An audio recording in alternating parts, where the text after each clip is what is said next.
अभी हमारे देश में खूब ज़ोरों शोरों से चर्चा चल रही है राम मंदिर की। वहाँ से तकरीबन 100 गाड़ी जनकपुरी से राम मंदिर की खूब चर्चा चल रही, तो जनकपुरी से 100 ट्रक माल मटेरियल लाया गया है। अब जनकपुरी कहाँ पे है? नेपाल में। अब भारत के लोग नेपाल तो जाते हैं नहीं, क्यों जाएंगे भाई? इस देश के लोगों को 2 वक्त की रोटी नहीं मिलती, तो वो नेपाल कैसे जाकर के पता करेगा कि जनकपुरी कहाँ पे है? तो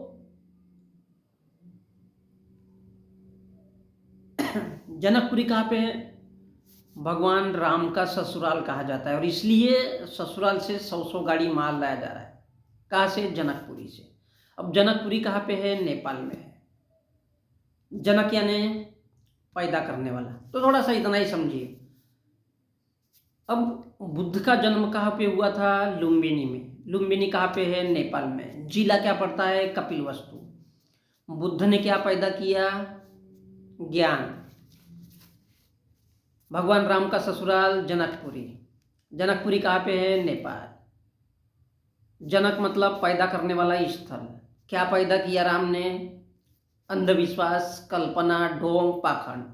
बुद्ध ने क्या पैदा किया? ज्ञान, विज्ञान, ये सब। रामायण क्या है? उपन्यास है और काल्पनिक है। अब बुद्ध ने क्या दिया? ज्ञान। ज्ञान के माध्यम से क्या दिया? दर्शन। दर्शन मीन्स फिलॉसफी। लोगों को आंखें दिखाई और वैज्ञानिक दृष्टिकोण दिया, यानी तुम्हारे ही दिमाग में, दिल में, मन में जो भी समझना है समझो, वो दर्शन भरा हुआ है। राम ने क्या है? राम का क्या था? उपन्यास, रामायण। क्या पैदा किया राम ने? अंधविश्वास, कल्पना। राम क्या है? एक काल्पनिक नाम है मात्र। बुद्ध ने क्या दिया? दृष्टि, आँख और वैज्ञानिक दृष्टिकोण। राम ने क्या दिया? कीचड़ फैलाया समाज में। बुद्ध ने क्या दिया? जानकारी, ज्ञान, इंसानों की भलाई के लिए। और यहाँ पे राम ने क्या किया? समाज में ऊंच नीच और जंगल में रह करके कोई जटायु, राम किसी इंसान के साथ में तो कभी रहा नहीं है, अपने भाई के साथ, लक्ष्मण के साथ, जो कि एक कैरेक्टर है राम का चरित्र। तो कई जटायु, जटायु यानी क्या है? गिद्ध। गिद्ध जो मरे हुए जानवरों का मांस खाता है, तो ऐसे गिद्धों के साथ नल, नीड़, ये सब जंगली जानवर थे, बंदर, उन सब के साथ काम करवाया, क्योंकि राम की संगत कभी इंसानों से रही ही नहीं है। अब जो इंसान जानवरों के बीच रहेगा तो उसका दिमाग तो जानवर रहेगा ही। इसलिए राम ने क्या पैदा किया? अंधविश्वास, ढोंग, पाखंड, और इसी को तो भगवान कहते हैं। बुद्ध ने क्या किया? जानकारी दिया, ज्ञान दिया। काहे के लिए दिया? इंसानों की भलाई होना चाहिए। क्या दिया? अहिंसा का थ्योरी दिया। क्यों दिया? ये ज्ञान का मार्ग है। बोले मानव की इससे जीवन सुरक्षा हो सकती है, हो सकती है, और इसको अर्जित करने के लिए हर इंसान स्वतंत्र है। अपना विकास इंसानों ने करना चाहिए, ऐसा बुद्ध ने समझाया। तो बोले वो कहाँ से होगी? अपनी बुद्धि से सोचना चाहिए, अपने बुद्धि से होगा। और जो नहीं सोच सकता, बुद्ध ने कहा था कि बोले जो इंसान सोच नहीं सकता, जिसके पास सोचने की शक्ति नहीं है, जिसके पास तर्क नहीं है, बुद्धि नहीं है, दिमाग नहीं है, मन नहीं है सोचने का, मतलब वो जानवर है। और यही बात बुद्ध ने समझाया। इंसान को अनाज खाना चाहिए, ये बुद्ध ने समझाया। क्या खाना चाहिए? अनाज। अब राम ने क्या समझाया? क्या पैदा किया? तो ढोंग, अंधविश्वास, पाखंड। रामायण क्या है? उपन्यास है। क्या है राम? काल्पनिक। क्या फैलाया? समाज में कीचड़, समाज में ऊंच नीच, भेदभाव, ये फलाना जाति का या ढेकाना जाति का। वध किया किसका? जंगली जानवरों का। जटायु एक पक्षी ही था, ताड़का राक्षसीन थी, और क्या क्या है, न जाने किसको किसको मारा। छोटे मोटे जितने भी जीव जंतु थे सबको मार डाला, सबका वध किया। जब सबका वध किया तो कोई समस्या ही नहीं बची। तब बोले अब राजा बन गया, तब वो राजा बना। तो वध किसका किया? जानवरों का। अटायु, जटायु, नल, नील, क्या क्या थे, अंदरों बंदरों का, उन सब का, आदि मानव का। तो ये सब क्या है? भगवा। किस भगवा का मतलब क्या है? ढोंग, पाखंड। ढोंग पाखंड का मतलब क्या है? अंधविश्वास, पाखंड। और यही अंधविश्वास पाखंड को ही भगवान बोलते हैं। तो अंधविश्वास पाखंड से इंसान क्या होता है? वो भगवान को मानता है, और भगवान क्या करता है? आदमियों को गुलाम बनाता है। तो जो कमजोर है, जो गरीब है, उनको मारो, उनको लूटो पीटो, उनको चिढ़ाओ, उनके बीच नफरत, ईर्ष्या, हिंसा, ये सब करो। और जब वो नफरत में जलते रहेंगे तो तुमको वोट मिलता रहेगा। ये राम ने समझाया था। और राज करो, क्योंकि गू गोबर खाना चाहिए। बुद्ध ने कहा था भैया अनाज खाओ क्योंकि तुम इंसान हो। राम ने समझाया था भैया गू गोबर खाओ। आज हमारे देश में जिस प्रकार से है ना, गाय का मूत्र पीते हैं, सुअर का मूत्र पीते हैं, और क्या क्या जानवरों का पीते हैं, आई डोंट नो। तो गू गोबर खाना चाहिए, क्योंकि गू गोबर मैला टॉयलेट खाएंगे तो राम जादव की चांदी रहेगी। क्योंकि देश की जब सारी जनता गू गोबर टॉयलेट खाएगी, मैला खाएगी अपना ही, तो रामजादे माल खाएंगे। क्योंकि ये जो आदमी है इस देश के SC ST OBC मुस्लिम, अब ये साला गू गोबर टॉयलेट खाएंगे तो रामजादे जो है, जो खुद को रामजादे कहते हैं, तो वो तो माल खाएंगे ना, वो तो दूध पिएंगे, माल खाएंगे इनके हिस्से का। तो रामजादे दूध पिएंगे और राम का गुण गाएंगे। और ये जो बाकी के लोग हैं जिनको हरामजादे बोला जाता है, हरामजादे मतलब कौन? भारत के SC ST OBC और मुस्लिम।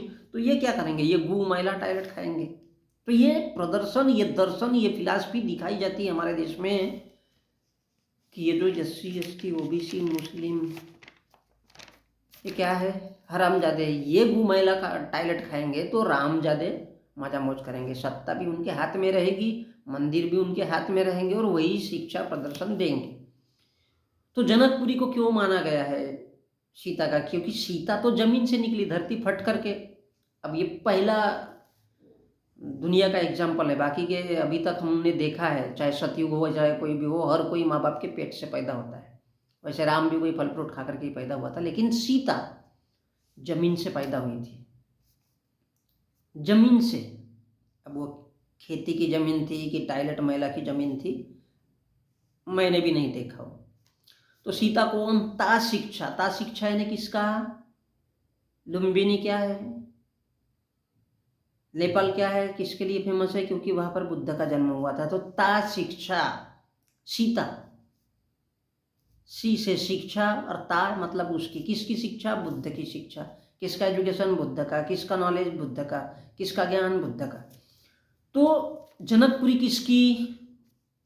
जनकपुरी कहाँ पे? नेपाल में। बुद्ध कहाँ पे पैदा हुआ? नेपाल में। तो नेपाल काय को? बुद्ध की जन्मस्थली। ता शिक्षा यानी बुद्ध की शिक्षा। तो बुद्ध का ज्ञान, बुद्ध की जानकारी। तो राम क्या है? उपन्यास। मतलब क्या? ढोंग, अंधविश्वास, पाखंड।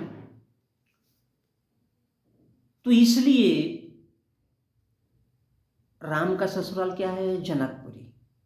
यानी बीबी कहा कि राम की? जनकपुरी, नेपाल की। तो बुद्ध का राम कौन? इस हिसाब से अगर देखा जाए तो दामाद। तो सीता कहाँ पैदा हुई थी? जमीन फट करके नेपाल में, जनकपुरी में। तो किसके बाप दादा ने देखा? कोई औरत, किसी के बाप दादा ने देखा होगा ना कि कोई औरत, हर दुनिया का इंसान अपनी माँ की वेजिना से पैदा होता है, लेकिन सीता कहाँ से? जमीन से फटकर पैदा हुई थी। लेकिन गू गोबर खाने वाले जानवर मानेंगे नहीं, जो गू गोबर खाते हैं वो मानेंगे नहीं। तो फिर अंधविश्वास, ढोंग पाखंड फैला करके पेट भरा जाता है। ये कहावत है ना, अल्लाह देता है खाने को तो कौन जाता है कमाने को। तो ये जो समाज में बताया जाएगा, दिखाया जाएगा, समझाया जाएगा, तो सारे के सारे लोग मानेंगे। ता शिक्षा यानी किसका? बुद्ध की शिक्षा को, उसी को सीता कहा जाता है। तो सीता का मतलब बुद्ध की शिक्षा, ज्ञान, विज्ञान को उल्टा करके सीता घोषित करना। अब जानवर लोग क्या जानेंगे? गू मैला टॉयलेट खाने वाले अदरक लहसुन, ज्ञान, विज्ञान, ये सब कुछ नहीं जानते, गू गोबर मैला टॉयलेट खाने वाले। और इसलिए नेपाल को जनकपुरी कहा जाता है। जनकपुरी जो अलग थलग देश है, भारत के लोग तो वहां पर जाते नहीं। इसलिए भारत का इतिहास ना पढ़ा करके, ना बता करके क्या बताया जाता है? हिंदू मुसलमान। भैया मुसलमान भी तो आदमी है यार। हिंदू मुसलमान जंग का मैदान ये तैयार किया जाता है और फिर उसके आड़ में राम। तो राम क्या? ढोंग, अंधविश्वास, पाखंड। तो राम को जो मानने वाले हैं बाबा, पंडित, ढोंगी, पुजारी, उनको दो चीज़ें इससे मिलती है। पहली चीज शिक्षा भी फैला करके मस्त पोथी पुराण लेकर के बैठे, और दूसरी चीज सेक्स भी मिलता है, यानी पैसा और सेक्स दोनों चीजें कमा रहे हो। क्योंकि इस देश के SC ST OBC मुस्लिम, राम यही सोचता था कि ये जो तमाम तरह के छोटे मोटे जो जातियों में बटे हैं, ये लोग गू मैला टॉयलेट खाना चाहिए, गोबर खाना चाहिए, और ये जो ज्ञान बताने वाले पोंगा पंडित और क्या क्या होते हैं वो सब माल खाना चाहिए। यानी उनके कहने का मतलब है दूध हम पियेंगे, दूध हम पियेंगे, और ये लोग क्या करेंगे? गोबर मैला टॉयलेट खाएंगे। तो ये इस प्रकार बताया जाता है हमारे देश में कि जनकपुरी राम का, और इसलिए वहाँ से साड़ी श्रृंगार क्या क्या लाया जा रहा है, 100 गाड़ी। तो भैया जय भीम। ऐसे देश में हम रहते हैं, और धन्य हो उस देश का प्रधानमंत्री कि जो देश की जनता को छोड़ करके देश के लोगों को उसी अंधविश्वास, ढोंग, पाखंड।